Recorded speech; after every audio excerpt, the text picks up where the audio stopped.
Hello, hello, everybody. It's Deborah. It's been a while, and I just can't avoid it anymore. I have to let you know what's been going on. First of all, look at this papaya tree. We had some heavy rains here a couple weeks back, and after the rains, it's like these dormant plants that I didn't even know were on my property just took off and just shot up. And I'm going to show you some over here where the tomato plants used to be. But look at this papaya tree. This is amazing. I don't even like papaya, but I'm gonna keep the tree as long as it doesn't do any structural damage to the wall here. But that's just amazing. All right. You remember those tomato plants I was tending to? There were 4 and then there were 3. Well, guess what? Now there are none. Because as I've always said, I have a black thumb, not a green one. So this one died some time ago. I just took it out. This one, is this the one that we got the tomato from? Or it might have been this next one here. I have no idea what this is. This plant here. I have no idea.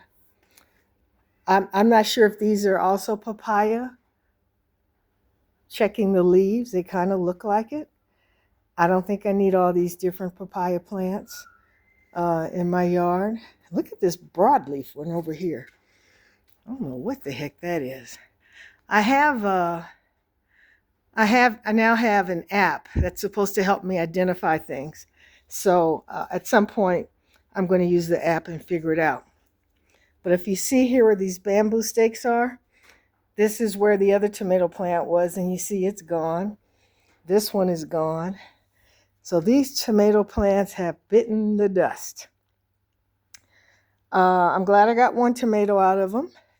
And I actually have another tomato plant growing on my property. But I actually wanted to share with you some sad news. I don't know if it is tragic. And it concerns this spot right over here. Right there, where you see that little white torn piece of material.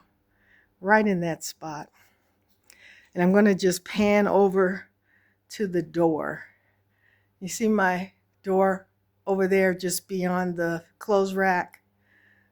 Well, that's where I always exit the house to come to the backyard. And one morning, I opened it up, and right in this area, there were many thousands of flies and the unmistakable smell of death. And it's like I already knew what had happened. I knew something had died here, and I figured out that it was that infamous black cat that used to come and bother my Ray every single day. So, I couldn't let it stay there, of course. So I got my neighbor, gave him a shovel, saw him pick it up. He picked it up and he carried it here on the shovel. And the cat was just curled up like it had gone to sleep and just never woke up. So my neighbor took the dead cat over here. By the way, look at what's growing out. This is my dormant compost pile. Look at this, more tomatoes. And there was a tomato plant like right here. And then some guys were doing some work in my house, and they put the ladder right here and didn't pay any attention to the plant that was there. They messed that up. I don't know if these are more papaya. I don't know what these are. Again, I will check these out and let you know in another video. So anyhow, dead cat. This is my pile where I keep the sawdust that I use. And this is my active compost pile. So the cat, we actually, opened it up, leveled it out a little bit. The cat's probably right in there somewhere. See that? Mid pile. This was about probably 4 weeks ago. And so that once we covered it, put it in here, never had a problem with any smell. You could never tell that it was there. I actually said a little prayer for the cat because I know he had a tough life, having to scrape and, fight for every ounce of survival that he could muster. So I actually said a little prayer for the cat. And I think it's fitting that this is his final resting place, because he obviously wanted this to be his home, the way he kept coming over here every day. And I'm glad he found a safe place to die. But I'm going to not lie.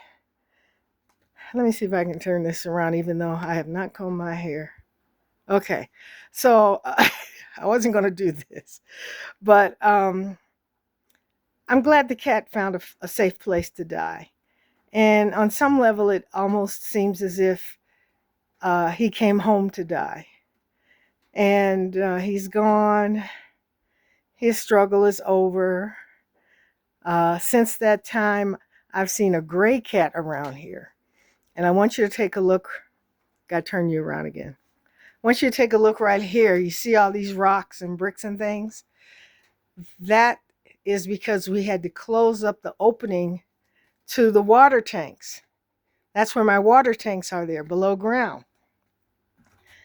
And so we had to close that up because my little one, Spunky, I don't know if she fell down there, went down there, couldn't get up, but she was gone overnight, and it had me really worried. And we found her down there. We got her out. Actually, once we started messing around, trying to figure out how to get her out, she got herself out. And then we decided, you know what? We're going to close this up. Oh, this is where I burn stuff for my biochar. See, I have those ashes there I need to put in the compost.